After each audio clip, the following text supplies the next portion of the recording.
Assalamualaikum warahmatullahi wabarakatuh. Saya Muhammad Arsy Alisya Wardanu. Di sini saya akan menjelaskan untuk penerapan model pengujian Agile dalam pengujian perangkat lunak. Nah, di sini ini untuk laporan UTS pengujian perangkat lunak.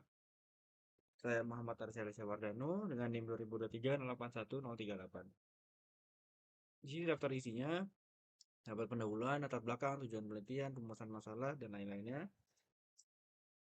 Di sini pendahuluan, latar belakang masalahnya adalah perkembangan yang pesat teknologi informasi ini menuntut perangkat lunak yang berkualitas tinggi dan cepat dalam perilisannya.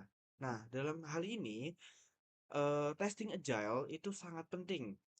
Nah, metode agile ini memungkinkan pengembangan pengembangan perangkat lunak secara iteratif dan inkremental, yang berarti pengujian harus dilakukan secara terus-menerus dan ditemukan dan diperbaiki lebih awal, sehingga meningkatkan efisiensi dan efektivitas pengembangan perangkat lunak. Rumusan masalahnya, masalah utama yang akan dibahas di sini adalah penelitian ini efektivitas penerapan pengujian agile. Ada tantangan terkait dengan penerapan metode pengujian tepat pada setiap tahap siklus pengembangan. Jadi rumusan masalah dalam penelitian ini adalah gimana efektivitas penerapan pengujian agile ini dalam setiap tahap, apakah baik atau tidak, dan apa saja manfaat dan tantangan yang dihadapi oleh pengujian agile ini di proyek pengembangan perangkat lunak. Nah, tujuannya di sini tujuan dari penelitian ini adalah untuk menganalisis efektivitas penerapan pengujian agile dalam siklus pengembangan perangkat lunak. Jadi di sini penelitian ini nilai nih bagaimana Agile ini akan mempercepat perilisan aplikasi perangkat lunak ini dan meningkatkan kualitas perangkat lunak. Untuk kajian teorinya, di sini perangkat lunak software, perangkat lunak adalah kumpulan instruksi atau program yang digunakan untuk mengoperasikan komputer dan menjalankan tugas tertentu. Dalam pengujian perangkat lunak ini, software testing. Pengujian bakat lunak, proses yang dilakukan untuk mengevaluasi fungsionalitas dalam, perangkat lunak tersebut, dengan yang diharapkan bebas dari kesalahan. Nah, jadi di sini, menjelaskan bahwa pengujian perangkat lunak bertujuan untuk menemukan kesalahan, bugs, dan memastikan bahwa sistem memenuhi spesifikasi. Eee, untuk, model pengembangan perangkat lunak Agile ini, eee menggunakan pendekatan iteratif dan inkremental dalam mengembangkan perangkat lunak. Eee, Nilai utama seperti individu dan interaksi lebih penting daripada proses dan alat. Perangkat lunak yang berfungsi lebih penting daripada dokumentasi yang lengkap, kolaborasi dengan pelanggan lebih penting daripada negosiasi kontrak, dan respon perubahan lebih penting daripada mengikuti rencana. Pengujian dalam model agile testing. Agile berbeda dari pendekatan tradisional. Dalam Agile, pengujian dilakukan secara kontinu atau secara terus-menerus dan menjadi bagian integral dari setiap iterasi. Agile testing bukan hanya dilakukan setelah pengkodean selesai, melainkan dilakukan sepanjang siklus pengembangan. Jadi, untuk Agile ini dia akan tes secara terus-menerus ke depannya. Nah, untuk model Agile Testing Quadrant, di sini Agile Testing Quadrant adalah kerangka kerja yang memperlihatkan berbagai jenis pengujian dalam konteks eh, menjadi 4 kuadran, yaitu pengujian unit dan komponen oleh developer, pengujian fungsionalitas dan UI berdasarkan cerita pengguna, pengujian exploratory skenario pengguna dan usability testing, pengujian performa, keamanan, dan skenario non-fungsional lainnya.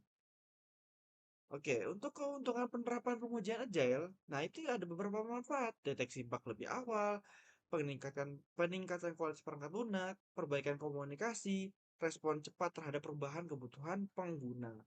Nah, dari beberapa manfaat itu eh, memungkinkan tim developer untuk lebih cepat dalam menanggapi pengguna dan keluhan apa saja yang menjadi masalah dalam perangkat lunak ini. Tantangan dari pengujian agile ini, meskipun memberikan banyak keuntungan, pengujian agile juga memiliki tantangan seperti kebutuhan akan otomasi pengujian, kesulitan dalam menjaga dokumentasi, serta memerlukan keterlibatan tim pengujian secara intensif sepanjang proyek. Lalu identifikasi fitur yang diuji dalam proyek ini adalah berbagai elemen fungsional perangkat lunak yang dirancang untuk memenuhi kebutuhan pengguna.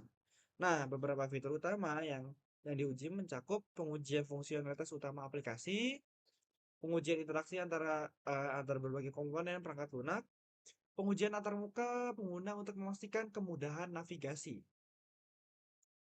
Lalu di sini pengujian keamanan dan data perlindungan terhadap potensi ancaman.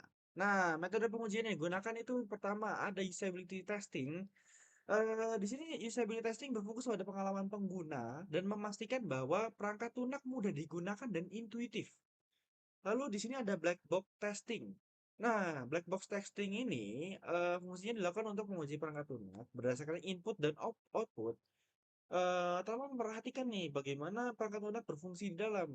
Jadi fokus pengujiannya ini memastikan bahwa aplikasi memberikan hasil yang benar dan sesuai harapan dan pengguna. Untuk white box testingnya, ini dia berfokus pada struktur data, alur kontrol, dan integrasi antar bagian. Jadi metode ini digunakan untuk memastikan bahwa perangkat lunak ini berfungsi nih secara efisien dan sesuai dengan kode sumber yang telah ditulis. Nah, untuk hasil dan temuan, usability testing, hasil dari pengujian ini menunjukkan bahwa antar muka pengguna mudah digunakan dengan sedikit keluhan dari pengujian pengguna. Lalu untuk black box testingnya, pada pengujian black box ini, aplikasi berhasil memenuhi sebagian besar skenario yang pengujian berdasarkan fungsionalitas yang telah ditentukan dan yang udah dibuat nih. Jadi pengujian black box ini berhasil nih memenuhi sebagian skenario yang dibuat oleh tim. Lalu white box testing.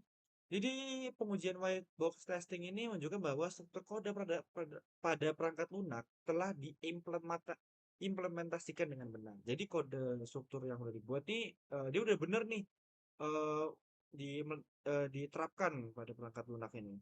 Nah, evaluasi kualitasnya di sini perangkat lunak berdasarkan hasil pengujian menunjukkan bahwa perangkat lunak telah berhasil memenuhi sebagian besar kriteria fungsional yang ditentukan oleh tim pengembang dan pengguna. Namun, terdapat beberapa area yang masih perlu diperbaikan, terutama dalam pemrosesan data dan efisiensi antarmuka pengguna. Selain itu, pengujian black box mengidentifikasi beberapa potensi masalah yang dapat mempengaruhi pengalaman pengguna. Secara keseluruhan, kualitas perangkat lunak dapat dikatakan baik, namun masih terdapat ruang untuk peningkatan. Nah, jadi untuk pengujian agile ini tidak semuanya dikatakan baik, tapi masih ada ruang untuk peningkatan. Jadi secara keseluruhan, kualitas perangkat lunak ini bisa dikatakan baik jika memenuhi kriteria tadi. Nah, terutama dalam pemrosesan data segala macamnya untuk feedback dari pengguna seperti apa, apakah sudah memenuhi kriteria dan fungsional yang baik untuk pengguna tersebut. Sekian presentasi dari saya, mohon maaf bila ada salah. Assalamualaikum warahmatullahi wabarakatuh.